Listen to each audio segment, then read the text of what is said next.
Salut à tous, j'espère que vous allez bien, c'est Romain et on se retrouve ce soir pour débriefer ce lance PSG un partout. Eh bien bravo aux courageux qui ont tenu jusqu'à la fin. Dieu seul sait que c'était très difficile de le faire, mais on a été récompensé par ce but de Wijnaldum, ce centre de Kylian Mbappé et puis le coup franc de Lionel Messi qui aurait pu être la consécration d'une soirée encore une fois très compliquée, mais pas du tout surprenante quoi. Pas du tout surprenante, je commencerai par là. Bravo aux Lensois. Et pour ce qui est du PSG, bah personnellement, je ne sais pas combien de temps va tenir encore ce vestiaire. Les mecs ne prennent aucun plaisir. Marquinhos est partout, alors oui, ça le met peut-être en valeur. Keylor Navas est sollicité au point de maintenant faire des bourdes, et on va revenir sur son cas plus tard dans la vidéo. Lionel Messi, il score pas. À chaque fois qu'il touche le ballon dans ses débuts de match, il se fait fusiller par les adversaires à l'épaule contre épaule. Il fait une bonne première mi-temps. Il fait une bonne première mi-temps, c'est un des meilleurs. Et je pense que l'exemple parfait ce soir, c'est Verratti, quoi. Verratti qui se fait balader partout parce que Maurizio Pochettino découvre l'adversaire au moment du coup d'envoi et essaye de combler le fait qu'il y a des latéraux qui sont assez insouciants, assez explosifs chez Lens. Comme si on ne le savait pas. 20e minute, Verratti qui va demander à Icardi de courir.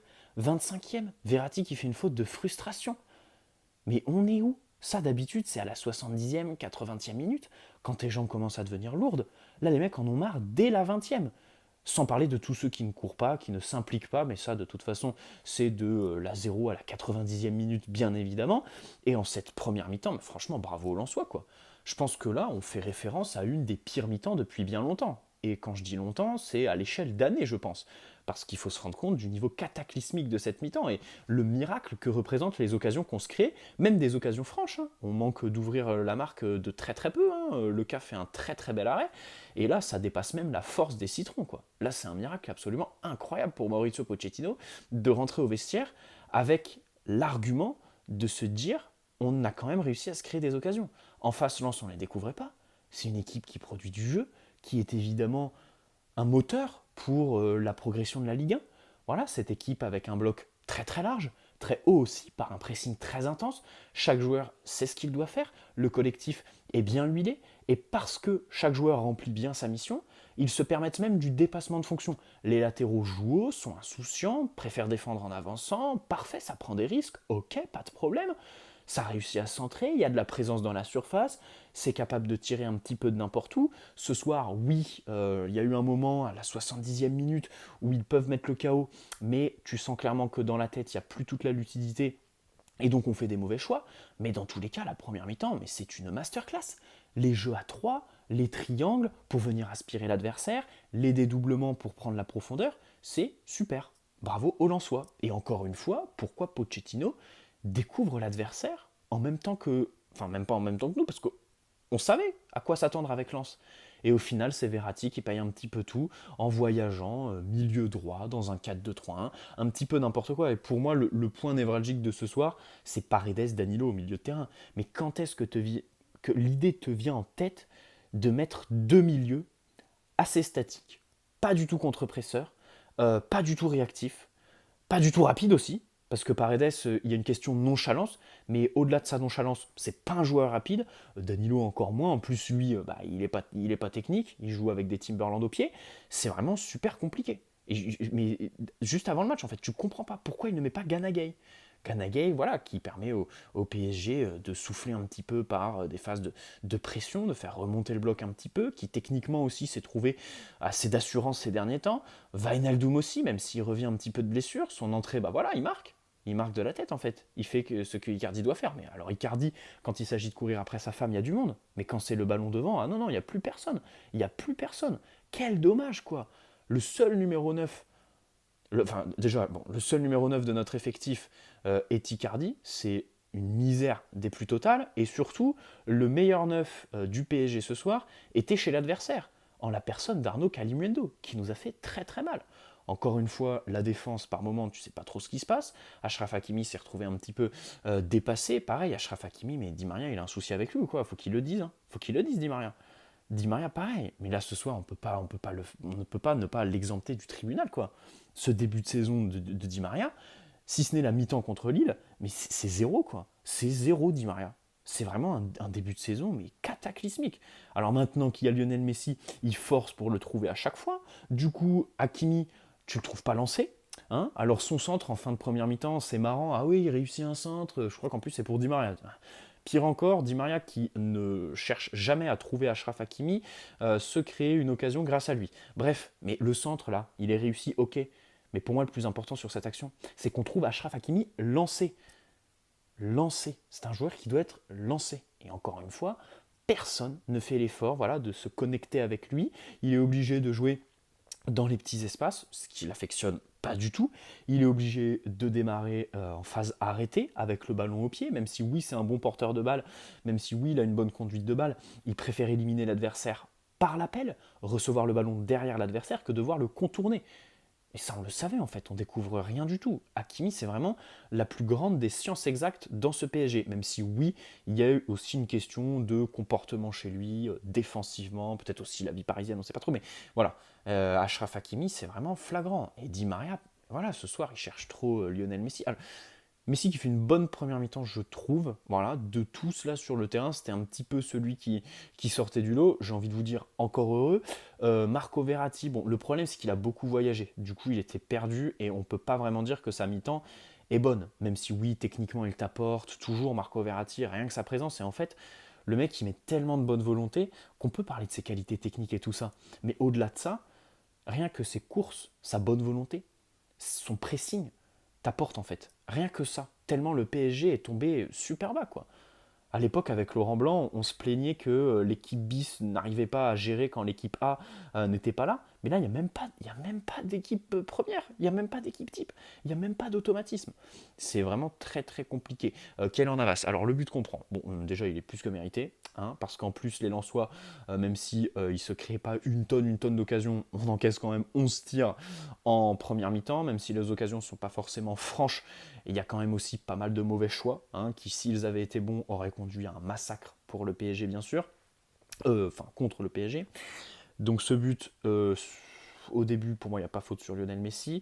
Verratti qui s'arrête, ça c'est évidemment voilà, à incriminer. Et puis Keylor Navas, l'erreur de main. Après le carton rouge contre Nantes la semaine dernière, je suis désolé. Là maintenant, il faut dire les choses telles qu'elles le sont.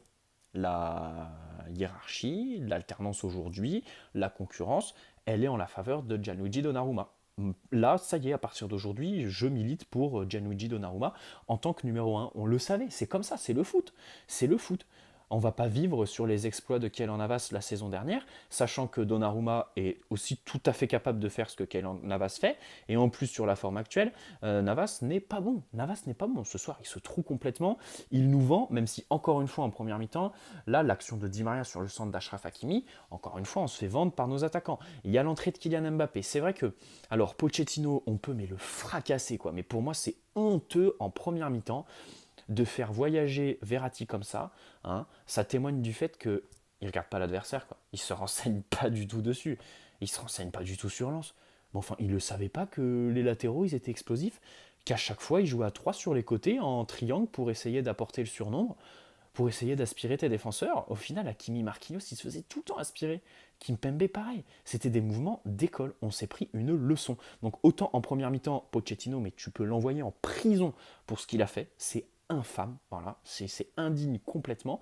Autant en seconde mi-temps, bon voilà, le coaching, après c'est sûr que quand tu as Mbappé sur le banc, ça change un petit peu tout, hein. C'est très facile de le faire rentrer, mais ça change un petit peu tout. Il y a Wijnaldum, bien sûr, le centre d'Mbappé est magnifique, il est déposé magnifiquement, et ça fait du bien aussi Wijnaldum de voir son jeu de tête. En plus, ça c'est vrai que c'est quelque chose qu'on n'a pas vraiment mis en avant, mais au PSG, on n'a pas vraiment de joueur de tête. Si tu le mets dans un rôle comme ça, de numéro 10 assez haut, bah voilà, qu'il affectionne, c'est possible tout à fait qu'il en remette des buts comme ça. Et puis l'entrée de Ganagay. Après voilà, Danilo Paredes, leurs matchs sont infâmes. Les deux, voilà, il n'y en a pas un pour attraper l'autre. Même si Danilo, je pense, dans la nullité, est encore plus bas que Leandro Paredes. Mais les deux matchs sont honteux tout simplement. Encore une fois, quand est-ce que te vient l'idée en tête de les aligner tous les deux tout simplement? Nuno Mendes, l'entrée, je l'aurais voulu un petit peu plus tôt. Mais voilà, globalement, le coaching fait bien sûr la différence. Kylian Mbappé, c'est encore une fois une science exacte. Mais qu'est-ce qu'on va faire la saison prochaine? Et là, c'est une question de projet en fait. Qu'est-ce qu'on fait au PSG, quoi? Qu'est-ce qu'on est en train de construire? comment on va se retrouver sans Kylian Mbappé? Alors déjà, première des choses, je pense qu'il faut préparer l'après Di Maria. Là, il faut arrêter de protéger Di Maria. Oui, ok, c'est le joueur le plus régulier du PSG en Ligue des Champions, avec le plus de références sous l'RQSI. Ok, pas de problème. Mais là, c'est pas possible. C'est pas possible de passer dans un trou noir comme ça. Il faut préparer tout simplement avec évidemment un ailier qui est capable de partir en phase arrêtée, avec une bonne conduite de balle, une qualité de centre, beaucoup de vivacité bien évidemment. Petit clin d'œil à Kingsley Coman, si tu pouvais revenir à la maison, ce serait évidemment cool. Et puis au milieu de terrain, quoi. Au milieu de terrain, il faut de la créativité, il faut que ça bouge, quoi.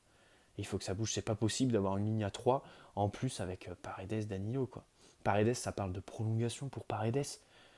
Mais d'un autre côté, j'ai envie de dire, écoute, c'est notre deuxième meilleur milieu. C'est notre deuxième meilleur milieu. C'est la honte en fait. D'un côté, bah voilà, il y en a qui peuvent le défendre, c'est vrai, parce que il est meilleur que quasi tout le monde. Non, deuxième meilleur milieu, j'ai été gentil. Non, non, non, non, non, non, je retire ce que j'ai dit quand même. Deuxième meilleur milieu, non, je retire. Il y a Gay quand même qui est devant lui aujourd'hui. Herrera, non, quand même pas. Wijnaldum pourrait, je pense, mais aujourd'hui, bon, il l'est pas. Mais bon, allez, troisième. Troisième qui peut vite passer quatrième ou cinquième, hein, comme en début de saison d'ailleurs. Voilà, bon bah écoutez, Lionel Messi en manque de réussite, là il y a la barre aussi, hein, il y a la barre de Lionel Messi, c'est fou ce manque de réussite, de précision aussi. À chaque fois ces débuts de match, Lionel Messi il perd la balle sur chacune de ses touches de balle. Il lui faut un bon quart d'heure avant de bien bien rentrer dans le match, voilà, ça c'est un petit peu regrettable, mais sinon bon ce soir je trouve quand même que il est bien monté en puissance. C'est dommage qu'il ne concrétise pas, quoi. Mais bon, il a 34 ans, quoi. C'est plus celui qui va porter l'équipe à lui tout seul, surtout quand tu vois ce qu'il y a derrière. Surtout quand tu vois ce qu'il y a derrière. Bref, Bernat au milieu de terrain pour tenir le ballon, bah écoutez, ça tient toujours. Hein, surtout que Nuno Mendes apporterait beaucoup sur ce côté gauche. Et puis voilà, voilà, voilà, hein, pas grand chose à dire. Franchement, ça fait chier. Un partout, c'est miraculeux. C'est miraculeux. Ce soir, on mérite la défaite, tout simplement. Parce que on est pitoyable à découvrir l'adversaire en entrant sur le terrain. Et surtout à le prendre avec autant de hauteur, autant d'arrogance comme ça, quoi. On sait très bien que Lens joue un football total. Et qu'il fallait se hisser à leur niveau, en fait, à leur niveau d'implication pour pouvoir répondre. Que le talent n'allait pas faire le tout en fait. Et c'est comme ça, on s'est fait encore une fois bouffer sur les centres. Heureusement, tiens, hé, les gars, ça va soigner nos statistiques. Ce but, on ne le prend pas sur un centre. Bon, c'est vrai qu'on le prend de 20-30 mètres, mais on ne le prend pas sur un centre. Attention, ça va un petit peu alléger le ratio but pris sur centre, évidemment, qui est extrêmement lourd, voire quasi à 100%, si ce n'est 99%, depuis le début de la saison. Bref, Gianluigi Donnarumma numéro 1, Pochettino out, mais le problème c'est que voilà, aujourd'hui, je pense honnêtement que Pochettino va sauter. Je pense que là, à Doha, on s'est rendu compte, on est en train de vivre la même chose. On a un entraîneur, c'est à se demander s'il ne le fait pas exprès, tout simplement, hein, parce que c'est cataclysmique quoi, de rien proposer comme ça. Rien proposer dans les choix, en fait. Rien qu'à partir des choix. Imaginez, il aurait eu l'effectif qu'on avait il y a 2 ans, quoi. L'effectif de bras cassés qu'on avait il y a 2 ans. Là, il a le meilleur effectif de l'RQSI. Et il en fait ça. Il en fait ça. Imaginez avec l'effectif d'il y a 2 ans. Bref, j'espère que cette vidéo vous aura plu. N'hésitez pas à poser un like si c'est le cas. Je vous avouerai que ça fait chier en fait. Les débriefs, déjà contre Nice cette semaine, je l'avais ressenti, ça me saoule en fait de les faire. Ça me saoule de parler de ce PSG qui nous emmerde en fait. Déjà, regarder les matchs, c'est trop chiant. Et après, il n'y a rien à dire en fait. Il n'y a rien à développer. Tactiquement, tu peux ouvrir aucun débat. C'est toujours la même chose. Question de l'intensité, question de la largeur. À chaque fois, une fois qu'il marque, eh bien en face, il te verrouille l'intérieur. Mais toi, boum, tu vas bien te fracasser, bien frontalement, dans ce bloc évidemment qui te verrouille l'intérieur du jeu. C'est incompréhensible, quoi. Plutôt que de le contourner, faire des renversements, je sais pas, des décrochages par exemple. Bref, c'est très très compliqué ce PSG en ce moment. On espère qu'on va s'en sortir parce que là, honnêtement, le pessimisme me gagne. Le pessimisme me gagne et je ne sais pas vous ce que vous en pensez. Très bonne soirée à la Team Notif. Très bon dimanche à ceux qui regarderont ce débrief demain. J'espère qu'il ressemble un petit peu à quelque chose. On a essayé de prendre un petit peu de hauteur, mais c'est très compliqué. C'est très compliqué parce que là, tu as envie de tous les insulter, quoi. Tu as envie de tous les insulter. À part Marquinhos, Verratti tant bien que mal, même si ce soir, c'est vrai qu'il ne fait pas son meilleur match.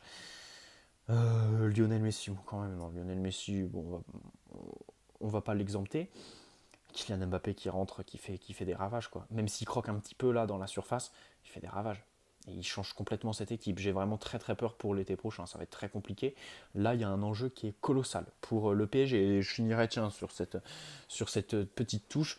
C'est vrai que tout ça coïncide hein, bien sûr avec le fait qu'on n'a plus Neymar. Pour ceux qui se plaignent de Neymar, qu'on est meilleur sans lui, bah, il s'agirait quand même de regarder les matchs sans lui. C'est vrai que voilà, le lien entre l'attaque et la défense est beaucoup moins bien effectué, même si bien évidemment dans le dernier tiers, bah, c'est toujours aussi compliqué, quoi. C'est pas Neymar qui va changer le cours des choses. Allez, très bonne soirée à tous. Ciao, on en a ras le bol.